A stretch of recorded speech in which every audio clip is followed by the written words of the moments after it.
Hello friends, आपका हार्दिक स्वागत है निकीज कुकिंग कॉर्नर में। फ्रेंड्स, दिवाली स्पेशल में आज बनाएंगे कांजी बड़ा। इसे मीठा बड़ा भी कहा जाता है।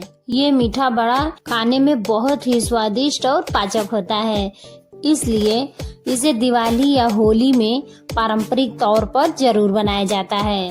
फ्रेंड्स, त्योहारों में तो हम सब बहुत ही बिजी होते हैं, इसलिए आपके लिए हम बहुत आसान तरीके से बनाई जाने वाली मीठे बड़े की रेसिपी लेकर आए हैं, जो बहुत ही जल्दी बनकर तैयार हो जाती है। तो चलिए शुरू करते हैं। फ्रेंड्स, ये उड़द की दाल है, इसे धोई भी कहा जाता है।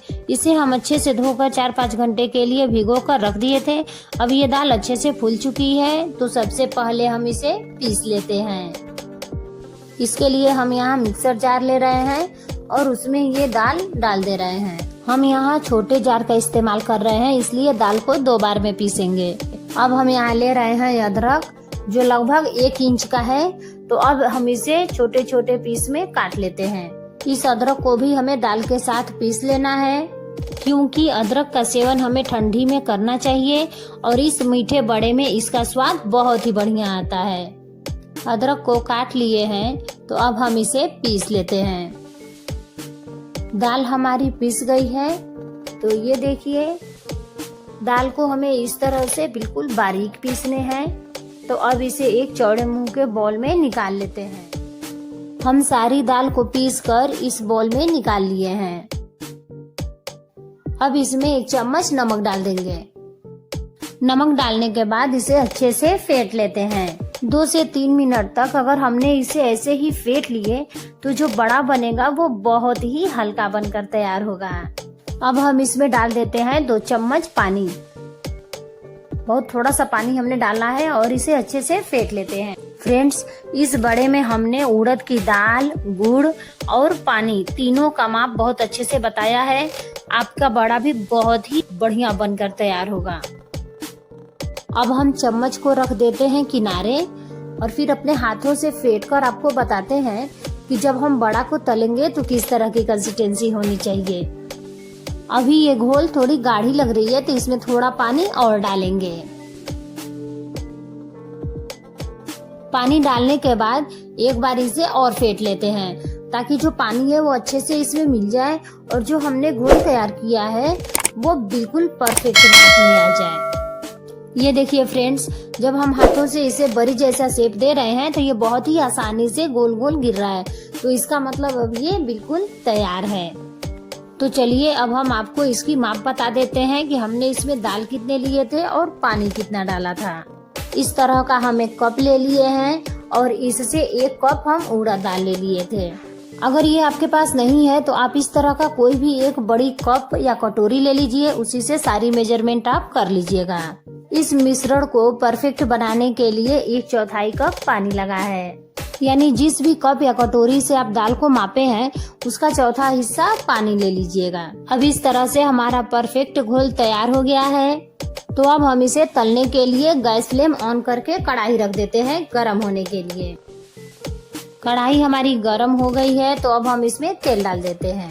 इसे तलने के लिए हम यहाँ सरसों तेल इस्तेमाल कर रहे हैं, क्योंकि सरसों तेल से बड़े का टेस्ट बहुत ही अच्छा आता है। अब हम अपने हाथों से इस तरह से गोल करते हुए कढ़ाई में एक एक करके डालते जाएंगे। जब हम बड़े को कढ़ाई में डालेंगे तो उस समय तेल बहुत ज्यादा गर्म नहीं होनी चाहिए। फ्रेंड्स, बड़े को कढ़ाई में डालते वक्त फ्लेम को फुल रखेंगे, इससे बड़ा बहुत ही अच्छा बनता है। अब 1 मिनट हो गए हैं, तो जो ये हम जाली लिए हैं तलने के लिए, इससे हम तेल को ऐसे बड़े के ऊपर डाल देंगे। ये हम इसलिए कर रहे हैं क्योंकि हम तेल चाहे कितना भी कढ़ाई में डाल दें, बड़ा हल्का होता है ना, तो वो ऊपर आ जाता है, इसलिए हम तेल को इस तरह से डाल रहे हैं। अब फ्लेम को हम यहाँ पर मीडियम कर लेते हैं। अब मीडियम फ्लेम पर इसे पलटकर दूसरी तरफ सेक लेते हैं।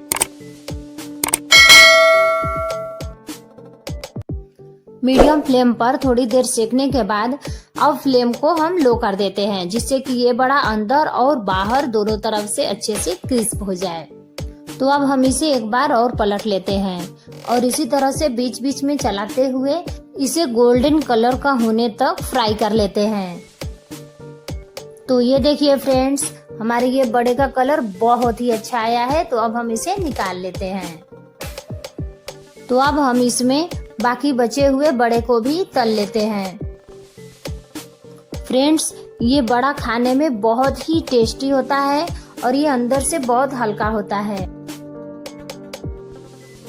फ्रेंड्स, जब हम बड़ा को तल रहे हैं तो सेम वैसे ही जैसे हमने पहले बताया था आपको, इस तरह से ये तेल उठाकर इस पर हम डालते जाएंगे। ये देखिए, बिल्कुल इसी तरह से। फ्रेंड्स, बड़े को हम तभी पलटेंगे जब ये ऊपर से भी थोड़ा सख्त हो जाए। अगर हम उससे पहले बड़े को अगर पलट देते हैं तो वो ऊपर से टूट जाता है। अगर बड़ा बीच में से टूट जाए तो उसके अंदर तेल चला जाता है और उसका टेस्ट भी खराब हो जाता है। इसलिए हमें इस बात का ध्यान रखना है।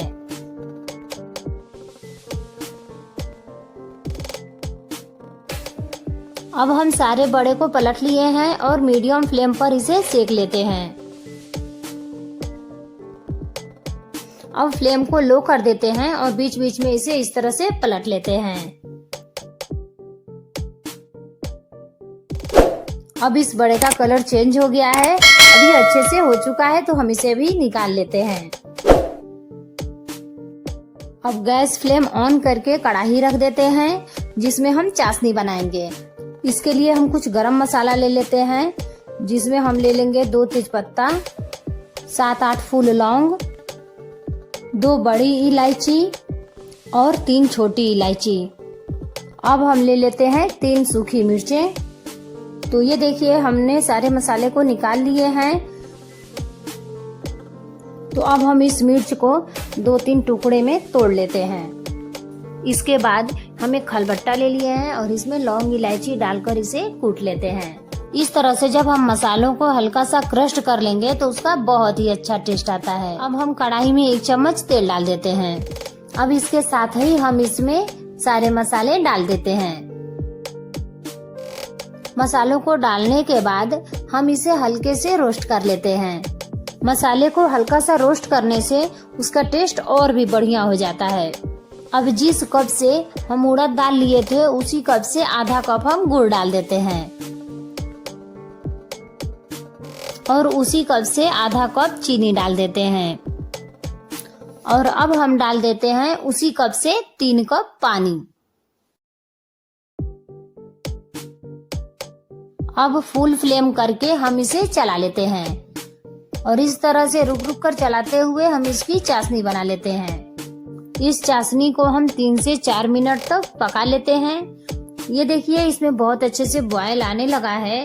तो अब हम फ्लेम को लो कर देते हैं। फ्लेम को लो करने के बाद चलिए हम आपको दिखाते हैं जो बड़े हमने तले थे वो कितने क्रिस्पी बने हैं। ये देखिए फ्रेंड्स, जो हमने बड़े तले हैं वो ऊपर से बहुत ही क्रिस्पी और अंदर से बिल्कुल जालीदार हुए हैं। तो अब हम इसे चाशनी में डाल देते हैं। बड़े को डालने के बाद हम इसे इस तरह से चला लेते हैं ताकि जो भी बड़े हैं उसमें चाशनी अच्छे से घुल जाए। अब फ्लेम को एक बार फुल कर देते हैं और एक बॉयल आने पर हम गैस फ्लेम बंद कर देते हैं और इसे कवर लगा देते हैं 15 मिनट के लिए। जब हम इसे 15 मिनट के लिए कवर कर देते हैं ये बहुत ही अच्छे से फूल जाता है और वो भी बिल्कुल रसगुल्ले की जैसे। तो अब हम इसे सर्विंग प्लेट में निकाल लेते हैं। तो ये देखिए फ्रेंड्स, मैंने बहुत ही आसान तरीके से ये सारे बड़े बना लिए हैं और ये बिल्कुल स्पंजी रसगुल्ले के जैसे तैयार हुआ है। तो अब हम आपको इसे काट कर भी दिखा देते हैं। फ्रेंड्स, अगर आपको मेरे ये कांजी बड़ा यानी मीठा बड़ा का रेसिपी पसंद आया हो तो इसे लाइक, शेयर और कमेंट करना नहीं भूलिएगा। Bye bye friends.